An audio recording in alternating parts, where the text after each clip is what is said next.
آئیے اس کے بعد میں تحریک آزادی میں علماء دیوبند کا کردار، اس عنوان سے تقریر پیش کر رہے ہیں جامعہ فلاح دارین کے طالب علم عبد المقید ابن حافظ مجیب صاحب، وہ تشریف لائے اور تحریک آزادی میں علماء دیوبند کا کردار اس عنوان سے تقریر پیش فرمائے۔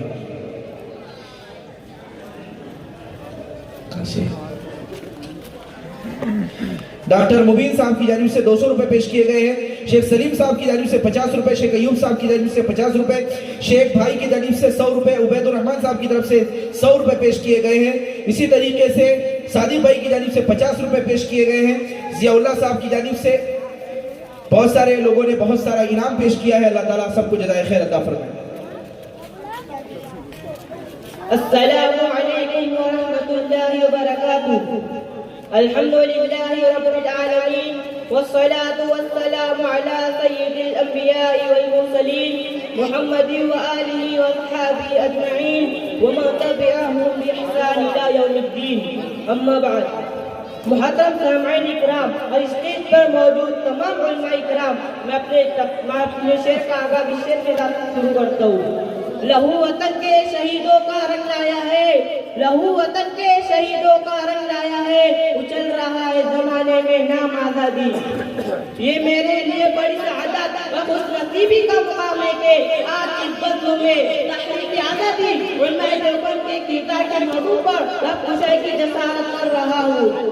لیکن آپ کر یہ بھی معلوم ہوگا کہ باوجود اس کے کہ ہم طالبان علماء نبی بھی اعلیٰ ترین منصب پر فائز ہیں، لیکن اپنے اکابر علماء اور ان کی تاریخ کارناموں سے بالکل ناواقف ہے۔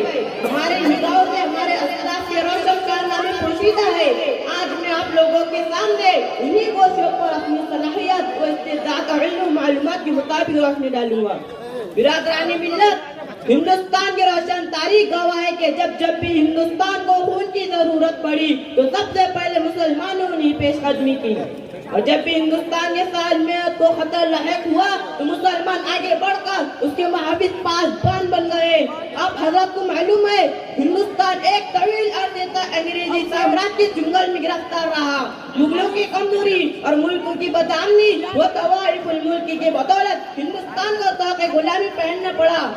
ایسٹ انڈیا کمپنی نے زبردست سازش کر کے ہندوستان پہ قبضہ کر لیا تھا اور یہیں کے آزاد خود مختار حکومت و عوام کو اپنا محکوم غلام بنا لیا تھا۔ میں اس طویل تاریخ کے چکر میں نہیں پڑوں گا، اگر آپ کو زیادہ شوق ہے تو اسی تاریخ کو مطالعہ کر لیجیے۔ مجھے عرض یہ کرنا ہے کہ انگریزوں کے خلاف فدائی جہاد بلند کرنے والے، انگریزی سامراجی طاقت سے نمبر آور ہونے والے مسلم حکمران تھے۔ سب سے پہلے سید احمد شہید اور شاہ اسماعیل شہید رحمۃ اللہ علیہ نے پرچم جہاد بلند کیا۔ پھر پشاور کے بالا کوٹ کے علاقوں میں سکھوں سے جہاد کرتے ہوئے امیر المؤمنین سید احمد شہید اور ان کے رفقا شہید ہو گئے تو طویل عرصے تک خاموشی کی چادر تنی رہی۔ 1757 میں پلاسی کا معرکہ ہوا اور شیر بنگال نواب سراج الدولہ نے ایسٹ انڈیا کمپنی کے خلاف عالم جہاد بلند کیا۔ انگریزوں سے ٹکر لی مگر اپنی سیپا سالار میر جعفر کی غداری کے بعد وہ شکست سے بدل گئی۔ ہندوستان کا طویل حصہ انگریزوں کے قبضے اقتدار میں چلا گیا۔ بہار اور بنگال پر انگریزوں کا کنٹرول ہو گیا۔ پھر جنوبی ہندوستان میں ٹیپو سلطان کی رات سنائی دی۔ اس مرد خدا نے انگریزوں کی ہندوستان کی پاک سرزمین سے باہر نکالنے کا عزم کر لیا تھا، مگر اس کے ساتھ بھی غداری کا معاملہ ہوا۔ اس کے سپہ سالار میر قاسم نے غداری کر کے ہندوستان کو صدیوں کے لیے انگریزوں کے غلامی میں دینے کا راستہ ہموار کر دیا، اور ٹیپو سلطان مادر وطن کی حفاظت کرتے ہوئے میدان جنگ میں شہید ہو گئے، اور اس کی شہادت پر انگریزی فوج کے جنرل نے بڑے فخر سے کہا تھا اب ہندوستان ہمارا ہے۔ برادران اسلام، ٹیپو سلطان کی شہادت نے آزادی پر سیاہی پھیر دی، پھر بھی آزادی کے متوالے پرچم حریت بلند کرتے رہے۔ نواب آباد واجد علی شاہ کی گرفتاری کے بعد بیگم حضرت محل احمد شاہ ابدالی اور جھانسی کی رانی نے انگریزوں کے سامنے سر جھکانے اور آزادی کا سودا کرنے کے بجائے دیش کو حریت آزادی پر قربان ہونا گوارا کیا۔ تاریخ کے عراقی شخصیت کو یاد رکھا، بے طرفے کی ناکامیوں کے بعد ایک اور جماعت آتی ہے، مسجد و محراب کی باشی تسبیح امام رکھنے والوں کی جماعت آگے بڑھتی ہے اور پرچم حریت بلند کرتی اور شمع دین کا محافظ نگہبان بن کر سامنے آتی ہے۔ اس کے نتیجے میں 1857 کا انقلاب برپا ہوتا ہے۔ یہ علماء کی تاریخ تھی. شاملی کے میدان میں معرکہ ہوتا ہے. ہزاروں حفاظ، ہزار علماء جذبے جہاد نے تیر شار جو آزادی تھے انگریزوں کے خلاف سب آرا ہو گئے. آخری مغل تاجدار بہادر شاہ ظفر کی بادشاہت پر دیش کو اپنا لہو کا اخراج پیش کرنے کے لیے آگے بڑھتی ہے، مگر مشیت الہی کو تو کچھ اور ہی منظور تھا، لہذا یہ انقلاب ناکام ہو گیا. بہادر شاہ ظفر کو گرفتار کر کے رنگون روانہ کر دیا. مغل حکومت کا ٹمٹماتا چراغ ہمیشہ کے لیے بجھ گیا. شہزادیاں قتل کر دیے گئے. ہزاروں علماء کو تہہ و تخت کیا گیا. سینکڑوں علماء کو کالے پانی کی سزا سنا دی گئی. ہزاروں مسلمانوں کو برطرف پھانسی دے دی گئی. انگریزوں نے دہلی کے تخت پہ قبضہ کر لیا. 1857 میں جن بڑے علماء اکرام نے شرکت کی اور علم حریت بلند کیا، ان میں مولانا قاسم نانوتوی، مولانا مملوک علی دیوبندی، حافظ ضامن کاندھلوی، مولانا جعفر صاحب خانسری، مولانا رشید گنگوہی اور دوسرے جیت علماء شریک تھے. برادران ملت، تاریخ طویل اور کم ہے، مگر سنیے کیا ہوتا ہے. 1857 کے بعد ایک دور کا اختتام ہوتا ہے تو دوسرے نئے دور کا آغاز ہوتا ہے. 1857 میں خونی انقلاب کے بعد مسلمانوں پر مصائب و علنگ جو پار توڑے گئے اور غوال و انحطاط کی کیف ان پر طاری ہوئی. اس سے ان کے وجود کو خطرہ لاحق ہو گیا. دین و مذہب کی بقا کا مسئلہ پیدا ہو گیا تھا. ایسے نازک وقت میں ایک اسلامی مرکز کی شدید ضرورت تھی. لہذا حافظ عابد حسینی صاحب، حضرت مولانا قاسم نانوتوی صاحب، حضرت مولانا امداد اللہ مہاجری مکی رحمۃ اللہ علیہ کی صلاح مشورہ اور نگرانی سرپرستی میں ایک مرکز کی بنیاد رکھتی ہے. 1866 مطابق 15 محرم الحرام 1283 برس بدھ کو مرکز الہامی فن گلشن قاسمی الہامی انداز میں وجود میں آیا. اس کا مقصد ایک طرف ہندوستان میں شمع دین کو روشن کرنا تھا تو دوسری طرف انگریزوں کے خلاف مجاہدین کو تیار کرنا تھا. قال اللہ قال رسول کی صدا بلند کرنے والوں کے ہاتھ میں پرچم دے کر میدان کا ہزار میں بھیجنا تھا. اور دنیا نے دیکھا مسجد چھتے میں انار کے درخت کے نیچے استاد میر محمود احمد کے سامنے زنائے تعلیم کرنے والا دارالعلوم دیوبند کا سب سے پہلے طالب علم محمود الحسن سب سے پہلے پرچم آزادی کو بلند کرتا اور تحریک آزادی چلاتا. دنیا انہیں شیخ الہند کے نام سے یاد کرتی ہے. برادران اسلام، شیخ الہند کے کاندھے سے کاندھا ملا کر چلنے والے شیخ الاسلام مولانا حسین احمد مدنی بھی تھے.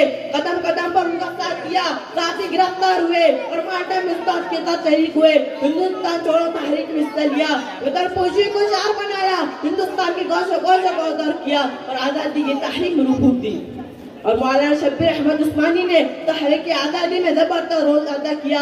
مجاہد ملت مولانا حفظ الرحمن سیوہاری، مولانا محمد میدان صاحب، مولانا حبیب الرحمن عثمانی، مولانا حبیب الرحمن لدھیانوی، یہ تمام حضرات علماء دیوبند کے اول دست میں شامل ہیں. جیل کی صعوبتیں برداشت کیے، عذاب و ایذا کے مزے چکھے.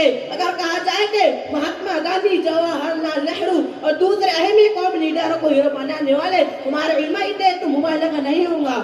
ان کے علاوہ مولانا محمد علی جواد، مولانا ظفر علی شاہ بخاری، مولانا عبد الباری فرنگی محلی، مولانا عبد المجید بدایونی، مولانا شوکت علی حکیم اجمل خواہ، ڈاکٹر مختار انصاری، سیف الدین کچولی، امام الہند و فخر ہند ابو الکلام آزاد اور سینکڑے اہم لیڈران مسلم جماعت اور علماء اسلامی قربانیوں کو اگر حائلیت کر لے تو مسلمانوں کو غدار وطن کہنے والے، غیر ملکی کہنے والے اپنے دشمن وطن پر ساتھ اپنا سر شرم میں جھکا لیں گے.